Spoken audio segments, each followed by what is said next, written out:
大家好，我係 Miss Kathy，今日想分享一下我對英文 listening 嘅一啲體會。最近有兩位小六學生，一個係我幫佢補咗習一段時間，另一個係試堂。兩位同學都話 listening 成績唔太好，想做啲練習。做完之後，佢哋都話個練習速度太慢，佢哋學校考試報嗰啲快好多。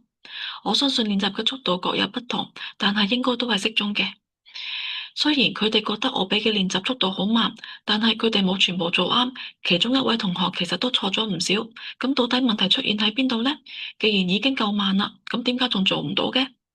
首先，listening 唔單止係考你對耳，仲要考埋你腦入邊儲存嘅詞彙。如果你腦入邊根本冇嗰個字，人哋講得幾慢都好，你聽落去都只係一連串嘅外語發音。英國國王查理斯三世 King Charles III 最近訪問美國，做咗幾場演講。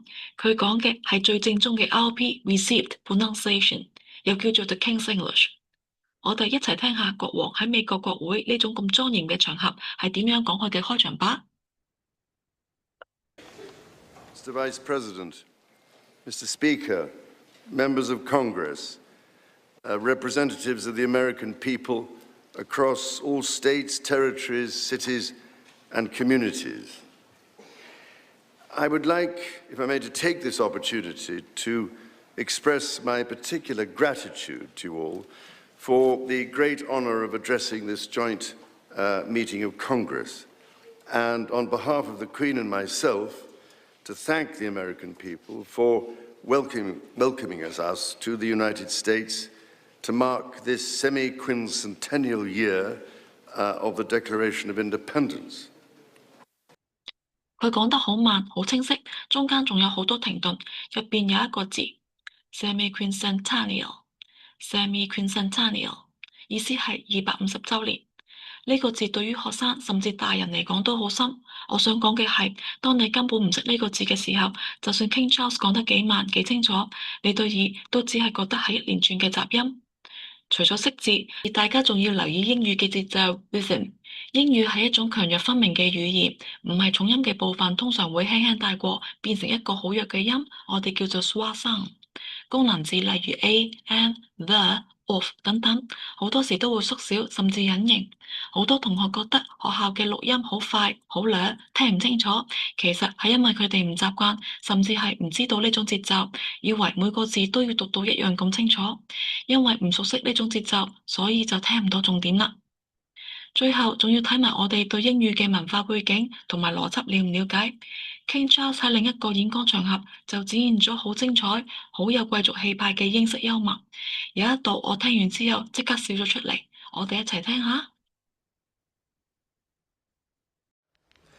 Indeed, you recently commented, Mr. President, that if it were not for the United States, European countries would be speaking German.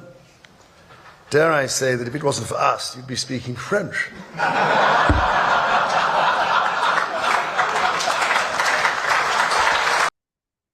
呢句句子入邊其實冇一個難嘅字，你聽完之後有冇笑咗？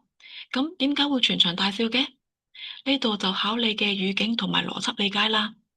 美國總統 Donald Trump 之前講過，如果唔係美國喺第二次世界大戰救咗歐洲，歐洲人而家就要講德文。King Charles 嘅笑話係用返相同嘅邏輯去優咗佢一默。國王嘅意思係，既然你話邊個救咗你，你就要講嗰個人嘅語言。咁當年美國獨立戰爭，如果唔係法國人幫手打贏咗我哋英國，咁你哋美國人而家係咪應該要講法文？你可能每個字都聽到，每個字都學過，都識，但加埋一齊又明幾多？如果你唔了解 King Charles 說話嘅語境邏輯同埋歷史背景，結果你都係聽到一頭霧水。所以如果你聽唔明，唔好淨係怪對方講得太快太略，有冇諗過你本身夠唔夠字去理解呢？或者有冇留意英語特定嘅輕重節奏？同埋知唔知道句說話喺咩環境之下講嘅呢？